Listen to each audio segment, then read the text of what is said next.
น้องก่อนสบายโอ้นี่บ่เจ้าของที่ไม่เจอดอกก้าร อเนาะเจ้าของนี่ไปแมนเบิร์ดอยู่เทิงพี่โดยโอ้มึงเกิดบ่ใครอยู่เลื่อยไม่นี่เลื่อยเห็ดเพื่อนเป็นสิขายเลยประมาณเท่าไหร่นี่ว่าเบิ่งผมจะซื้อแล้วมันจะเจ้าสิแบ่งให้น้องเพิ่นได้เท่าไหร่สิว่าซื้อขายซื้อบ่ได้แล้วมันแพงเด้ดิ10 คูณ 15ก็15 ล้านแต่ว่าน้องก็ขอสมมุติเอาว่ารถ20คูณ20นี่เจ้าสิขายเท่าไหร่ให้รอเลยว่าราคามาเบิ่งเท่ากับ10แต่ต้องนังเทื่อมาสมมุติว่าเงินข่อยบ่พอข่อยสิโฮมมาให้บ้านเดียวขอเนาะ15คูณ15ไปเพิ่มอีก5เม็ดนึงขอกันเนาะ5 เม็ดแล้วเขาตักมาเลยเดี๋ยวมันได้เด้งเป็น17 ล้านสิเอาให้เลยเนาะเก่งแล้วขอ18เอ้าโอเคได้เนาะ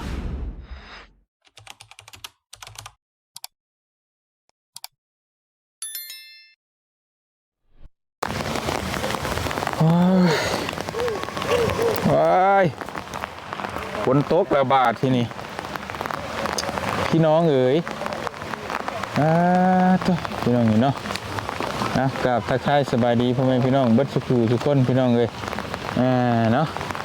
เอามาพบมาพ่อกันอยู่บ้านน้องสาลีอีกแล้วมื้อนี้ก็สิมาสืบต่อเรื่องเมื่อวานพี่น้องมาถามเรื่องดินเรื่องดอนเพิ่นแหละเพิ่นสิว่าได้ใดได้ว่าจังไดพี่น้องเอ๋ยเนาะเอาปูชาท่าแล้วนี่คือเจ้าของเฮือนแท้นี่บ่เจ็บโอ้ปูชาลอยอีกเอาไปฉันฝนตกมารอบนี้ฝนตกฝนลิ้นเข้ามาฮะเข้า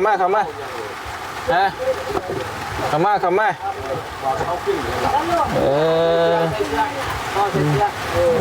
ใช่น้องซาลี่ไปใช่ไม่เข้าเป็นอย่างนี้ต้องส่ง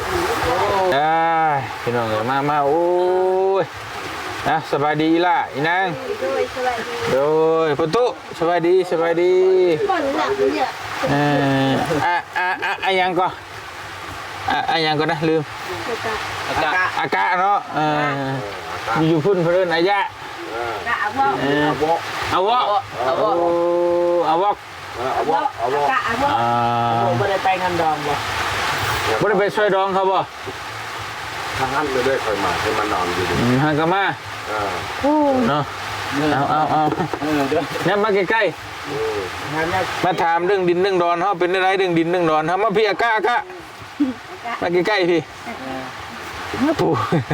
ให้กูลูกนกว่ากันนอนใช่น้องนอนอยู่ใช่อยู่นี่อันนั้นน้องไม่เท่านอนน้ำกันนี่ไม่เท่าก็บ่เท่าอยู่นี่เที่ยงแล้วเป็นยังไงเนาะแค่นี้เป็นได้ในเรื่องดินดึงได้2 บอล1ในคลองอันนั้นเท่าเกิดเกิดเกิด2ในคลองอันนั้นนอกราคาดิราคาของนอกนี่40 ล้าน40 ล้านความกว้างดิแม่นวนของเท่าไรความกว้างความยาวถ้าไม่ได้เอาดอกตัวนั้นบ่เอามันแพงแพง1ในแพง2นี่ต่างหน่วยนะบ่อยากอยู่นี่ของเมื่อกี้ของมาเกิดนี่ของมาเกิดบัดนี้เอามาเกิดเท่าไรมาเกิดนี่บ่จักราคาคันว่าฮอดแล้วพวกลูกต้องเอิ้นเพิ่นบ่เว้าราคาน้ำพอเนี่ยเพิ่นบ่เว้าบ่เป็นบ่แม่นว่าบ่เป็นแนวอื่นคันว่าฮอดพวกอันนั้นนะพวกลูกตัวเองเว้าได้เพิ่นว่านั่นน่ะราคาไปนำเพิ่นไปนำได้กับเพิ่นเถิดจะทำอะไรโทรมาบินเบอร์โทรบ่มีโทรมาเบิ่ง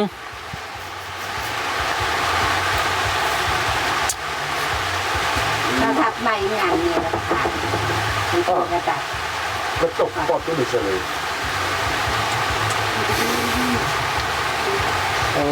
เตียงนะใส่แต่เตียง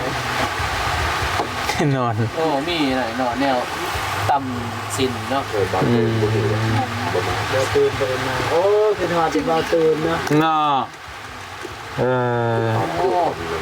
กินหอยผู้คน ตื่นมาตื่นสถาน โอ้โทรศัพท์รุ่นแบบไฮเทคขนาด ไอโฟนเป็นไอโฟน ไอ้พวก ไอโฟนตามนี้ แต่งโต๊ะ แต่งโต๊ะไม่เท่าไรยังจักแต่งโต๊ะเปิดเครื่องบน ยืนต้องหา เขาเกิดคนซื้อเกิด 125บัตรเท่านั้นผม ทาย กันเท่าโทษรถเท่าโทษเสียวมัน125ครับมันบอกเลขให้เบอร์โทร3ตัว เป็นการเก่า ไม่ต้องเลย ตลก ไอ้กัน อย่าหลุดหลุด เลข3ตัว ไม่เรา 125จุ๊บ เขาได้ไรใส่เกลือโอ้ลืม เอา เบอร์ ได้ ฮะสู้ใส่ส่งเสื้อให้น้องเลย เจ้าเว้ยเจ้าหมอมาเหยิงก็มาตาอ่อนตึกปุ๊บ เอาจะให้เกลือเลยพ่อเกลือกันก่อน คือดับ ยับออกในหนึ่งเด้งมันห่อนล่ะ ส่ง เบิ่งยังนางบ่เคยเห็นบ่ เดี๋ยวเนี่ย อย่าเบิ่งเด้อโอ้ยโอ้ว่าบ่เท่าลายดีเนาะ มีแต่ซีฮัตโต ยังเรียงไม่ ตายบ่พอ 5 ปี ตายบ่ ว่า ตัวหนึ่งที บ่ ชื่อไปเฮ็ดหยัง ก้อนเริ่มเหรอเป็นตัว ฮะ บริตัว ตัว ราคาถึงในซื้อ อ้าวไผไม่อยากซื้อกันว่าขาย 10,000ตัวหนึ่ง บริวาร ซ้ำนี่ตัวเท่าไรสมมุติขายซ้ำนี่ นี่บ่2 ล้าน ชงละ บ่2 ล้านในเบาเจ็บซื้อเลย เอาเลย จะขายบ่2 ล้าน บ่เขาว่าเขาขายนะ จะขายบ่2 ล้าน บ่ จะขาย2 ล้านเขามาซื้อเลย อ๋อ มื้อแรงนี่เขาเอารถมานั่นเด้ โอ้ เอ๊ะ ชื่อไปเฮ็ดหยัง เอาอ้ายเพิ่นบอกให้หางัวให้เด้ อ๋อเฮ็ดหยัง มีงาน เอาไปปิ้น งานบุญบ้าน เฮ้ย บอกให้หางัว ประมาณนั้นแหละ ธุรกิจรายเดียว โอเคธุรกิจหลายบ่เจ็บนี่เนาะไปอืม ขอญาติพอดีเพิ่นเอาจังซั่น จะบ่เอากระตุกบ่ไปให้ได้บ่นางมีแต่บ่จะตักแล้วตักแล้วก็บ่เป็นหยังซะ กันตักเลยก็บ่เป็นหยังนะ เออ รู้สึกโชคดีที่มีอ้าย ไผ น้องซาลีเพิ่นว่า เพิ่นว่าหั่น กันอ้ายบ่มากก็ คิดเอาเองดูว่าในใดนี่ เพิ่นว่าคิดก่อน อ๋อ เอามาในสติ โอ้โธ่เป็นเพลงเอาโลดเนาะ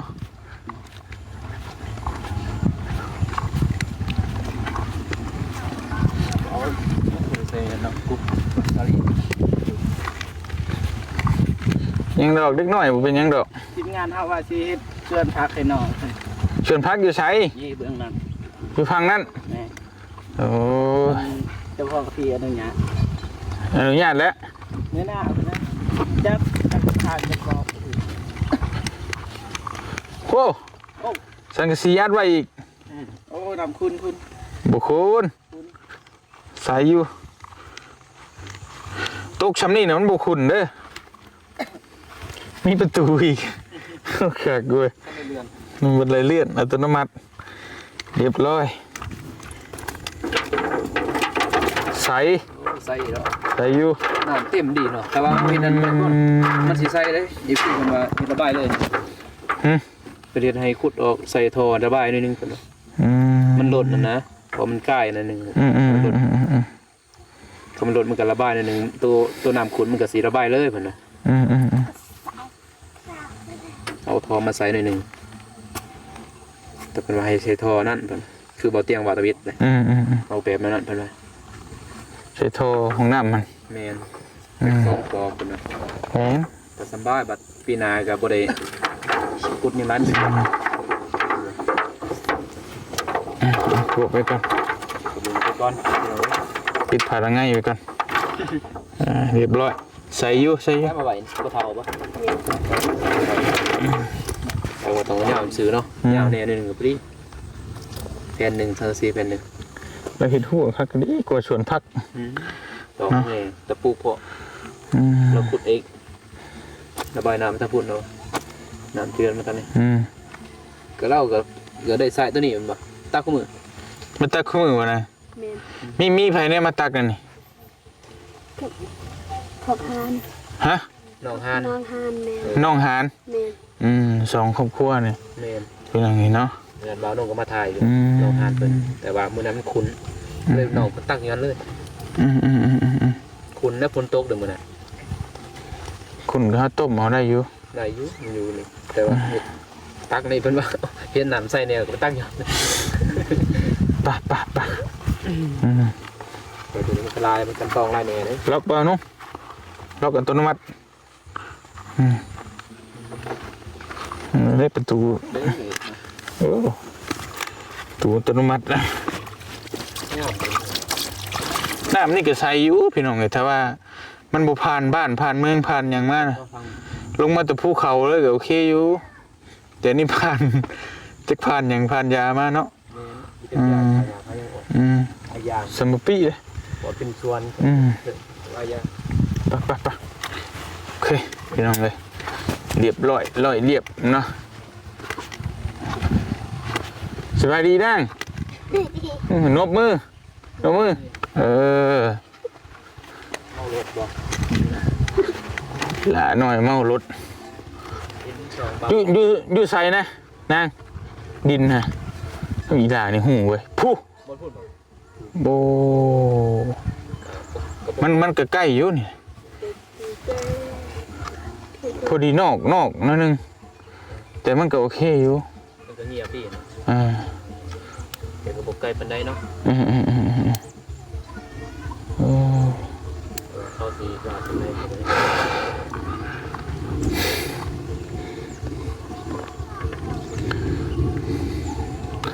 ไปขึ้นเทิงเดือดถ่าประตูแล้วมาจึงว่ากันพี่น้องเลยเนาะ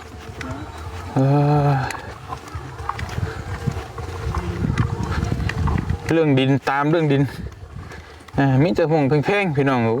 เป็นขายกันเพราะว่าเฮากับบ่เป็นเจ้าถิ่นแต่ก็ได้บ่ฮู้แต่แถวบ้านบ่เตียงกับพวกฮู้อยู่หมองนี่ถึงหมองนี่แพงดินจัดจอกจัดชันมันบ่มีเลย มันแบบนี้มันบ่มีมันต้องว่ามีแต่ดินบ้านเขานะบ่เตียงเป็นมีแต่ดินส่วนบุคคลเพิ่นจัดชันกันเองข่อยมันบ่มีเกณฑ์มาตรฐานนะพี่น้องข่อยพอใจขายช่นี่ข่อยก็ขายกันเข้าหูก็อย่างนี้เนาะข่อยบ่พอใจข่อยก็ย่ามันบ่มีกฎเกณฑ์แบบว่ามันบ่มีแบบคือดินจัดชันแล้วเพิ่นบอกว่าต้องขายเม็ดเท่านี้มันก็ซ้ำนั้นก็ได้เอาไปมาดินอยู่ในเมืองแถวบ้านเฮานั้นถือกล้วยอีกเลยนี่มันไล่เป็นเม็ดเนาะไล่นึง40,000โอ้40 เมตรคูณ40 เมตรนะ40,000ใกล้เมืองเด้อน่ะคือใกล้ปากซี่นี่แบบนั้นโดดได้ใกล้นครกระชอนพวกมีหารโดดสวรรณเขตจากดินจัดสรรหันไปเข้าไปหาในเมืองก็7-8 กิโลนะใกล้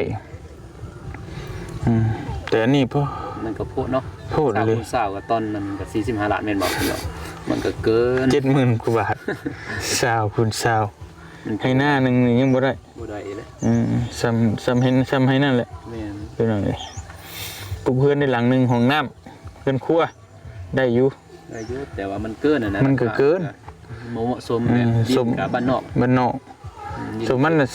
แพงสุดน่ะ 30,000 แพงสุดแล้วนี่แหละสำหรับแต่นี่โลไป 70,000 ก็คือเนาะเพิ่นคือโหดแท้ตัวพี่น้องเอ้ยบ่มีดิขึ้นอยู่กงไม้บ่น่ะเอาเฮ็ดเฮือนอยู่กงไม้เลยคือหางนกเลยคือหางนกว่ะเลยขึ้นไดขึ้นบัดนี้ต่างประเทศก็เฮ็ดอยู่ใส่ก็ได้นะอยู่ป่าเฮ็ดเฮือนขึ้นคันไดขึ้นในเรื่องบ่จันได้เฮ็ดอยู่นาเราอยู่นาพ่อเราก็เฮ็ดป่ะบ้านอยู่เทิงกงไม้ก็เย็นสบายอยู่เนาะขึ้นไปนอนยามพ้นนี่ก็บ่ยังหานปานใดไปอยู่เขาแม่นมื้อเวลานอนนั่นแต่กุ๊กไม่ใหญ่ก็บ่เป็นหยังโดยกุ๊กไม้เฮาก็เฮ็ดบ่สูงได้ต่ำๆบ่อนมันใหม่ใหญ่ๆขึ้นเนาะใหญ่ การทำบนป้ายใน1 เอสเป็นซัมปินเล่นไว้อยู่เลย ซีบ่ลมพัดไว้ซี ซัมเป็นเล่นไว้อยู่เลย กล้าอยู่บ่น่ะ สลีจะจ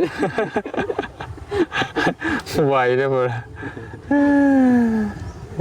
เนาะมื้อนี้หยุดเนาะวันเสาร์หยุดโรงเรียนบ่ได้ไปเข้าโรงเรียนปืนนี่หยุดอีกมื้อนึงไปจะขึ้นเทิงพุ่นละไปถ่าเพิ่นพี่น้องเนาะ แม่น ถ่าเพิ่นมาแล้วก็สิคุยนำเจ้าของดินจักสิแนวใดพี่น้องถ้าวาง20ล้านนี่ยังใครอยู่เฮาสิได้ดื่มใส่แบบว่า เก็บเนาะ แม่นตอนนี้เงินนั้นมี10ปลายล้านก็ออมแท้อาจจะได้4-50ล้านโอ้ย เนี่ยคือ เพิ่นเจาะน้ำนี่อยู่แถวนี้นี่เท่าไหร่เบาเจ็บ ได้บ่10 ล้าน แต่ก่อนในแพงแต่ก่อนเนี่ยนี่ได้เด้ 10 ล้านสำนี้แล้วเนาะ แม่น มันเป็นหูใหญ่บ่ แม่นไหม ผู้ใหญ่บ่ ใหญ่เลย กักแมตรอูดนะคือบ่าวนุ่งเจาะนี่ก็เขาเจาะให้มีแต่6 เมตร โอ้ 6 เมตร 30 6 เมตรซื้อทอใหญ่ซื้อได้ทอสาวแม่นทอ40บ่ อ๋อ รอกันเจือนนะ กันเจือนซื้อกัน บ่ว่าหยุดเบิดเลยเห็นแล้ว เลย เท่าไหร่เจ้าเจาะ ขอเจาะแต่กี่ก็5 ล้านดาวได้ โอ้ตะกี้ บ่มันก็ซ้ำหูน้อยธรรมดาปกติแถวบ้านข่อยน่ะ เออ แต่ว่าเพิ่นหูใหญ่มันใหญ่กว่าหั่นอีกได้ ใหญ่บ่ แม่นใหญ่กว่านั้นอีกมันขั้นต่ำเนี่ยมัน40ปลายอยู่แล้ว ก็ ก็ ก็ล หู อง ใหญ่ ก็ลองไปเบิ่งอยู่เฮือนนะจะเห็นแต่ทอกันเจือนสำนั้นหรือสำนั้น บ่แต่เจ้าเว้านี่หูแล้วหูน้อยน่ะ หูน้อย เหมือนหูใหญ่หูใหญ่มันบ่แม่น นี่นะ หูใหญ่มันใส่รถมันบ่ได้ใส่รถน้อยได้ใส่รถใหญ่เลยเด้คือบ่เห็นนะแค่นี้บ่เห็นมีแต่เขาเจาะมื้อนั้น แต่ เห็น บ้านเฮาบ่โอ้รถใหญ่เด้เจ้าเฮือนน้องอยู่เบิ่งเมื่อส่งจังหน่อยนี่เฮ็ดซ้ำนี่ โอ้ รถใหญ่เขาใส่อันนั้นอันล้มเลยได้ทาง สุดแต่ก่อน7ล้านปลาย 7 ล้านบ่ แม่นแต่ก่อน เดี๋ยวนี้กลัวเลย 10ปลาย 10 ปล้าน ประมาณนั้น ไปเดี๋ยวจังว่ากันเรื่องน้ำเอาเรื่องดินให้มันรอด ดิ ก่อน นมันหลอดก่อน พี่น้องเด้อ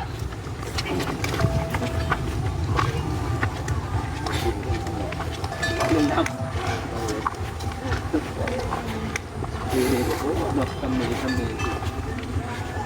โยกไปจับเนาะไปเฮ็ด เฮ้ยได้เพิ่นก็จะได้เงินหลาย ก็แม่น ผู้ขายก็จะได้เงินหลายผู้ซื้อก็จะเสียดายเงิน บ่มีเงิน มีถึงมีมันก็แพงหลายมันก็บ่ไหวเด้อ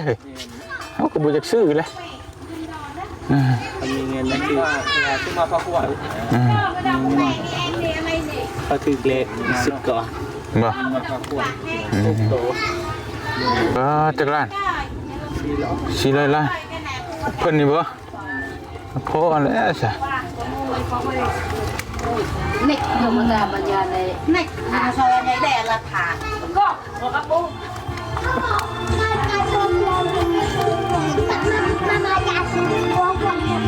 ไปกินต่อเลยเฮือนบุญเฮือนรอง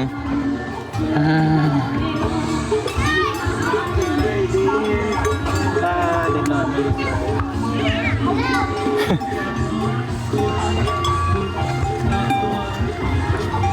พุ่นละทางไปพุ่นละพี่น้องเลย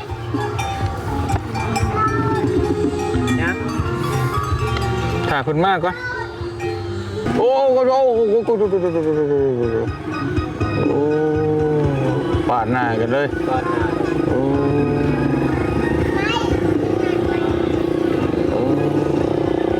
เฮ้ยไปเลยป่ะไปเลยป่ะไปเลยป่ะ ไปเรียกอะไร ไปขึ้นน้ำกันไก่ป่ะ บ่ใกล้นี่นี่ ไปเจ้าของที่เนาะสบายดีพี่น้องก่อน สบาย โอ้นี่บ่เจ้าของที่ไม่เจอแล้วก็ รอเนาะเจ้าของที่เนาะเฮ้ยย่องไว้ก่อนนะพี่น้องเอ้ยหวานพืชต้องหวังผล มองแบบนี้บ่ได้เด้อ มีแมว เขาบอกช่วยบ่เล่นที่ใดได้ก็เจอตะเพิ่นขึ้นหมา บ่ได้พ่อเฒ่า เอาก็ไปคือกัน ไป ไปก็ไปนะไปสิว่าเจ้าก็ให้ไปเบิ่งน้ำกัน ตลกดีบ่ตากัน รู้สึกว่าเฮาลงมาทางนี้เนี่ยรู้สึกว่าอบอุ่นดีพี่น้องเลยมีคนย่างอ้อมข้างอ้อมเอวเฮ็ด FC เพิ่นก็เว้ารู้เลยผู้ปานมาผู้แทนเพิ่นว่า มันจะจังแล้วเสียง หาเสียงโอ้ยนี่เพิ่นก็มักได้พี่น้องเลยแหน่มาเพิ่นก็นี่หน่อยได้นี่น่ะกะเฮาบ่เว้าได้นี่โอ้ยรู้มาเป็นเชียร์ แม่นมาคำแน่นี่ซึ่งฝนตกสิเราเลยแต่ฝนบ่ตกนี่โอ้ย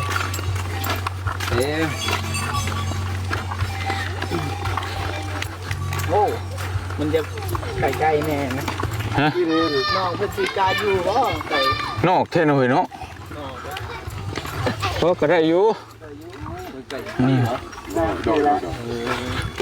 แต่ว่ามันได้ดิ้นนะ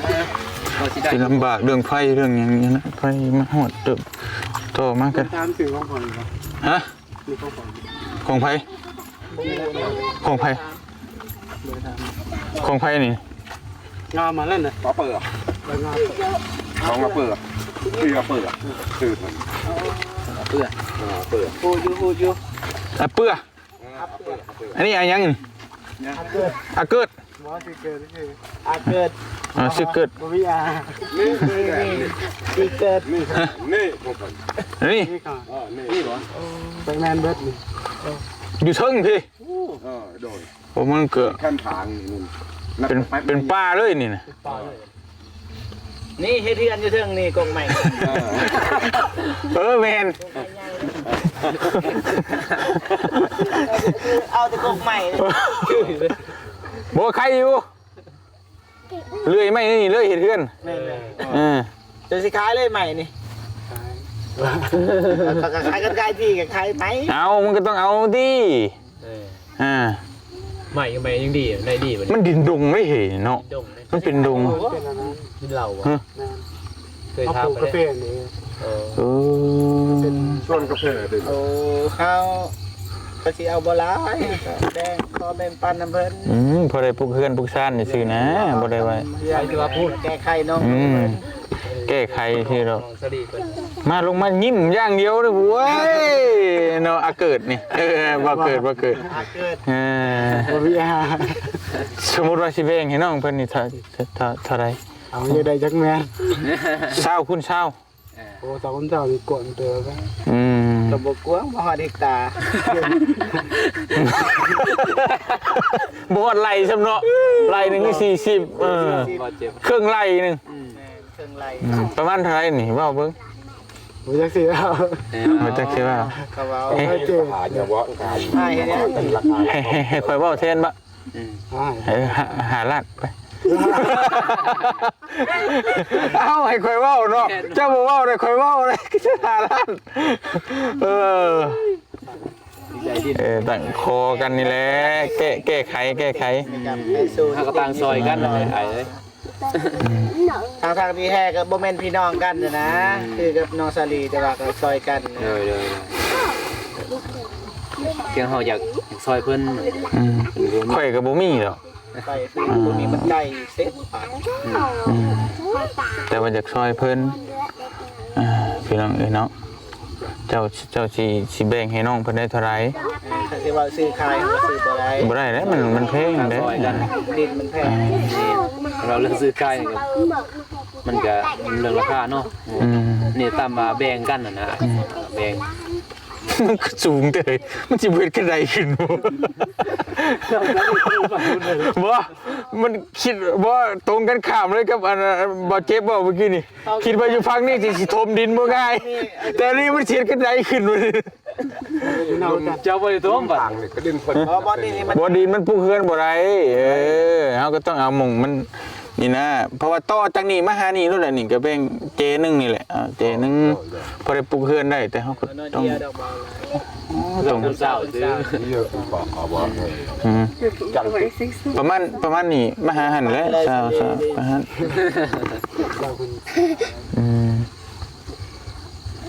ต้องบอกโทรศัพท์เอาไว้อยู่ซินะลึกลับแท้เลย โอ้ย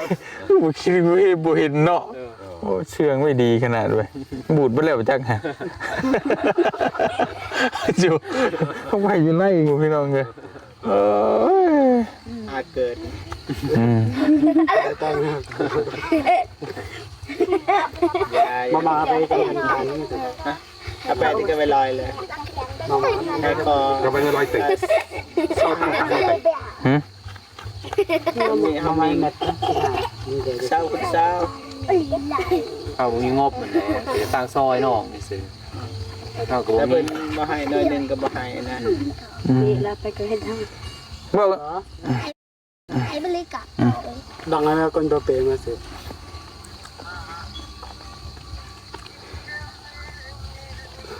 ของเอง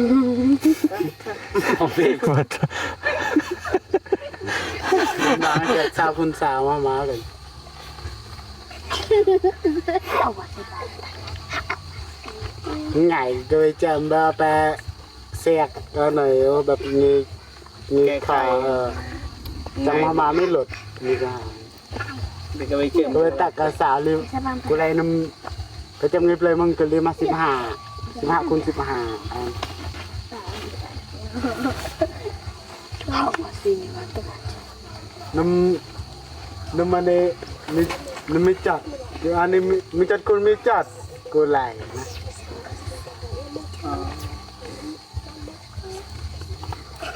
ผู้ภาษาละตายในรุ่น น้อยครับบ่ฮู้เด้ โอ้ก็ฮู้แล้วเนาะอ่า ถ้าบ่ฮู้เฮาก็รุ่นเลยพี่น้องเอ้ย ตัก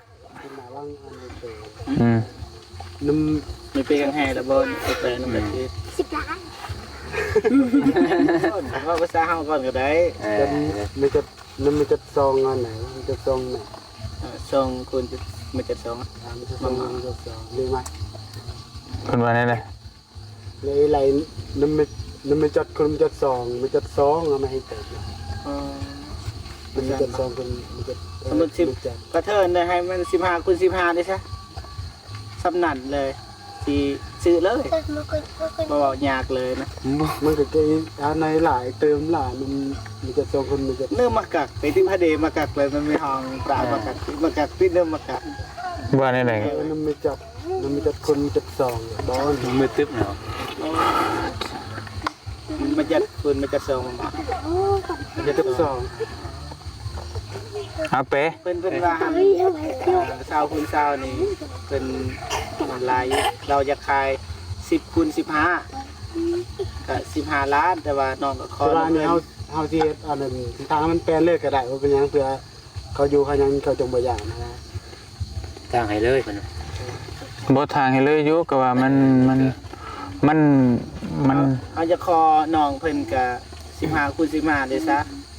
ไอ้ต้นน้องมันหน่อย สมมุติเอาว่ารถ20คูณ20นี่เจ้าสิขายเท่าไหร่ ให้เว้าเลย ว่าราคามาเบิ่ง เฮาก็ติดแต่ต้อง นังเทื่อมาสมมุติว่าเงินข่อยบ่พอข่อยสิโฮมมาให้ บ้านเดือด เพราะว่ามันอยากให้มันได้ก็ดื้อมันได้มันยาวเสียซะเนาะใหญ่เลยซะนะ เพราะว่ามันเฮ็ดหยังบ่ได้เลยอย่างน้องของน้องน้ำเพิ่นครัวแหละมันก็มีหม่องมีสวนผักปลูกหยังนิดนึงเด้มันโพดน่ะนะคนเฮา เป็นสิปลายส่งจัดได้มันเกิดในใจเพิ่นว่านี่มาก็เลยติดมันเกิดแบบมาลายบ่รอยหน้าตาแม่ในต้นน้อง เฮ็ดจังได๋ เพิ่นว่าเข้าขายระดับ50แต่ว่าเพิ่นขายบ่ฮอดดอกเพิ่นก็แก้ไขเท่าใดเลย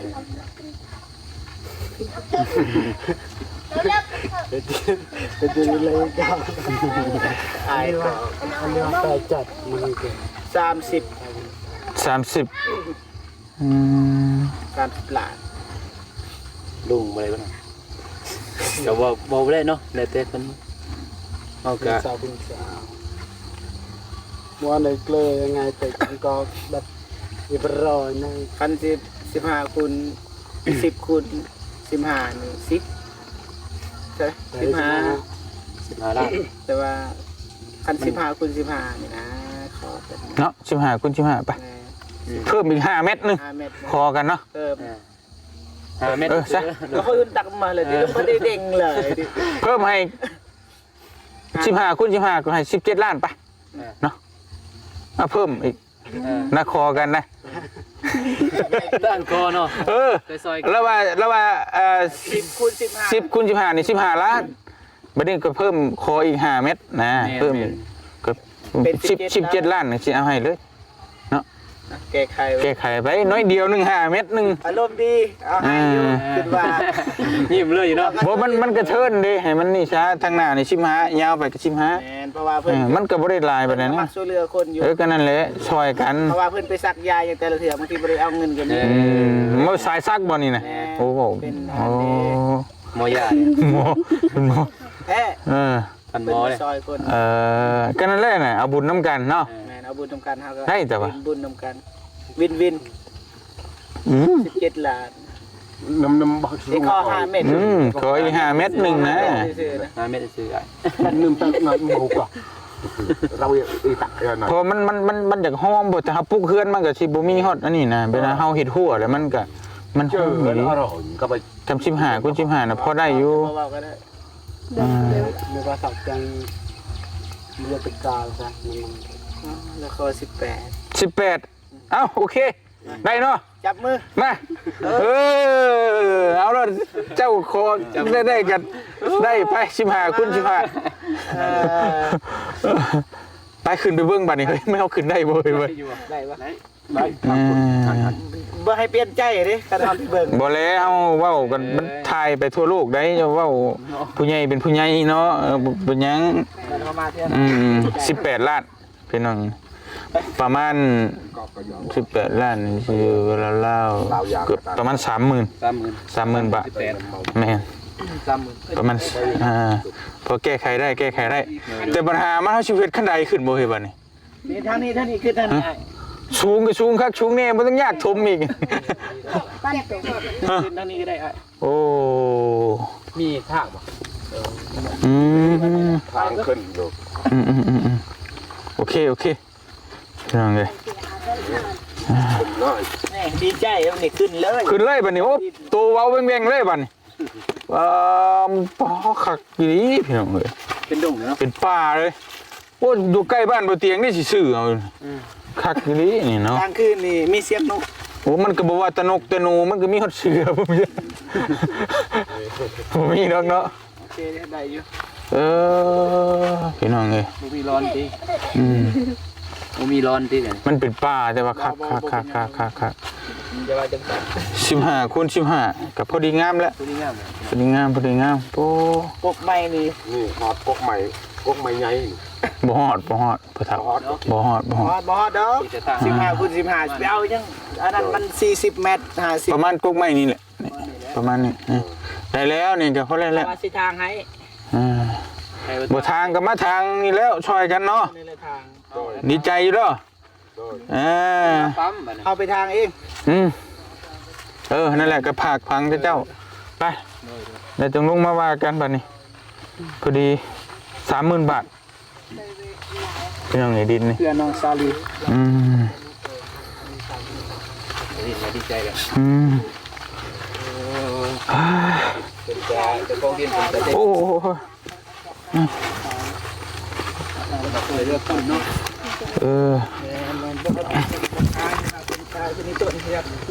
ครับต่างซอยกันนั่นแหละเฮ็ดได้เพราะว่ากับดินมันก็มันบ่แม่นในบ้านเด้มันดินนอกบ้านนี่ พวกที่ว่าเนี่ยพวกอยู่ในบ้านเขาซื้อ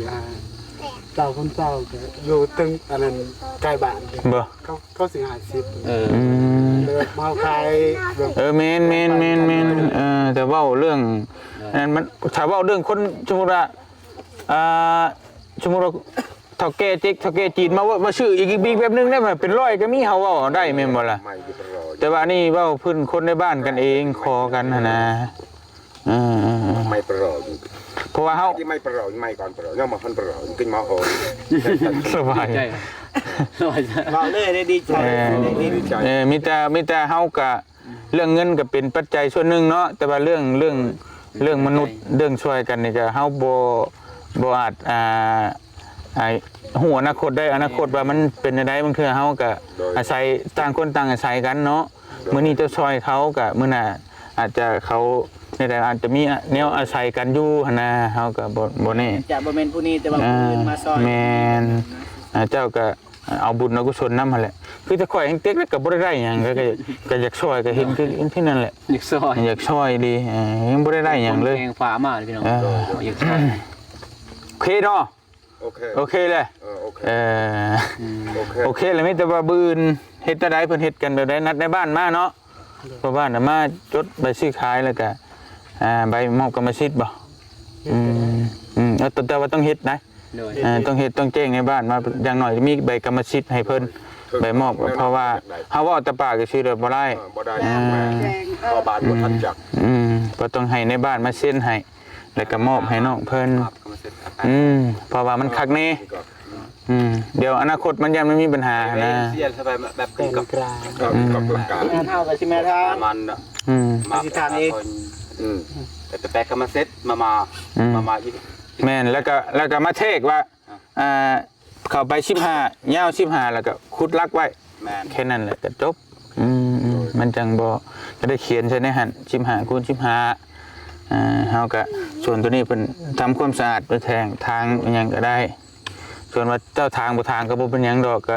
ก็บ่ว่าลำบากหรอกขายที่นั่นสิมาทางอีกก็บ่เป็นหยังเนาะให้เพิ่นก็ช่วยกันเฮ็ดนั่นก็ได้ดอก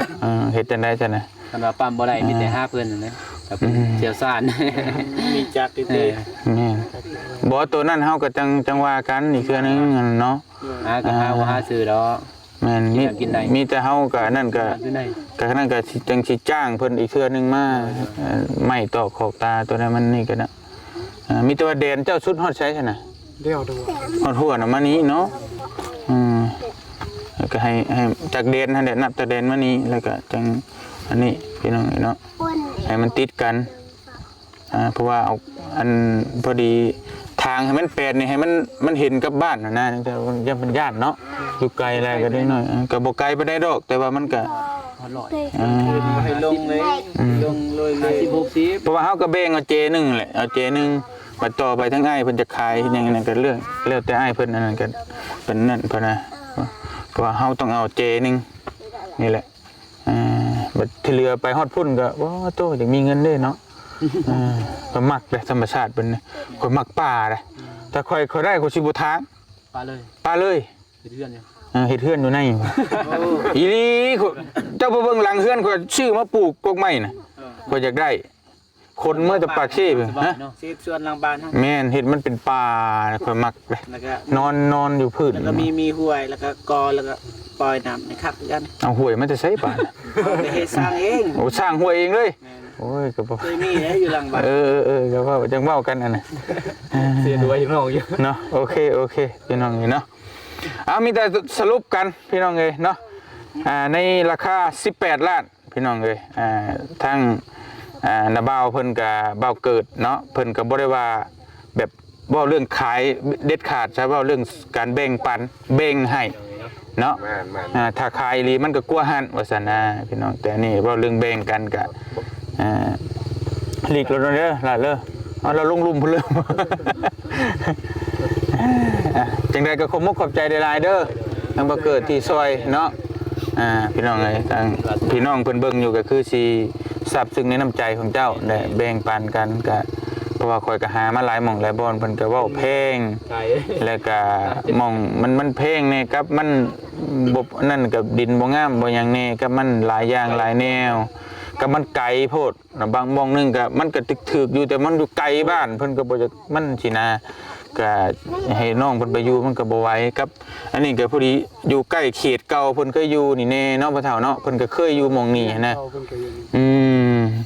และไปหม่องใหม่มันก็บ่คุ้นสถานที่อีกบัดนี้มันก็ยากก็พอดีเหมาะเจาะกับคอทั้งอ้ายเพิ่นได้นี่แหละ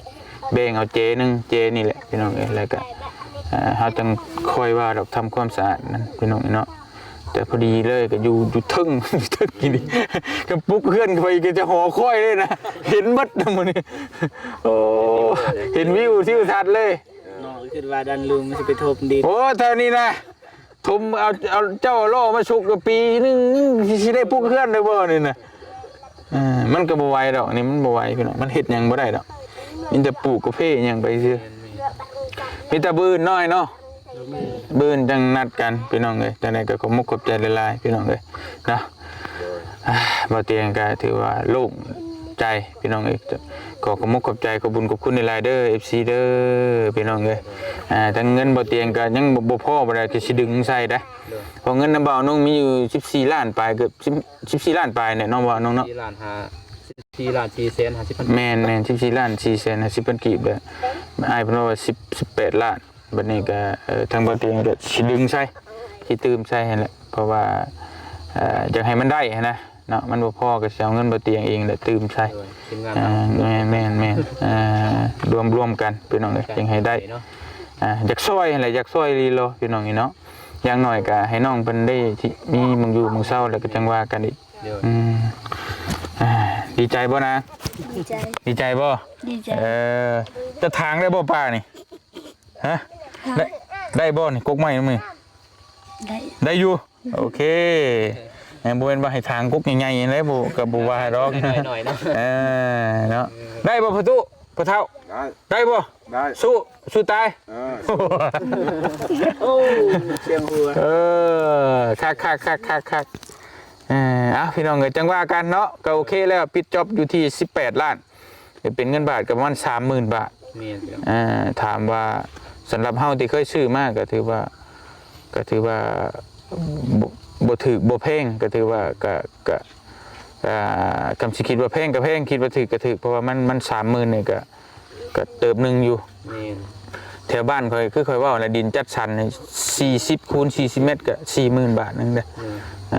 แต่ว่านี่ก็บ่เป็นหยังดอกขอแต่ให้เพิ่นแบ่งให้ นี่แล้วแพง แม่นมันละพื้นที่เนาะ พื้นที่มันเนาะดินมันงามบ่รู้ว่าจังได๋เฮาก็บ่ฮู้พี่น้องเอ้ยดินมันงามปลูกผังง่ายเนาะปลูกกระพงกระเพได้มันก็ได้เป็นจักเพลงเนี่ยจักหน่อยป้าจังได๋ก็ขอมกขอบใจหลายๆพี่น้องเอ้ยบื้นเจอกันเด้อสบายดีเด้อพี่น้องเด้อบื้นมาเบิ่งนํกันเนาะอารมณ์ดีขนาดพี่น้องเอ้ยเนาะอันนั้นคือว่าเจ้าอันนั้นเป็นหมอบ่ไปซักให้นี่เป็นวัดอยู่ได้เป็นมุกขี้มูกกี้อยู่ แจ้งคน ซักได้บ่ กินเอาก็ได้ กินเอาก็ได้ เลย เอาเพิ่นถนัดซักได้เพิ่นว่า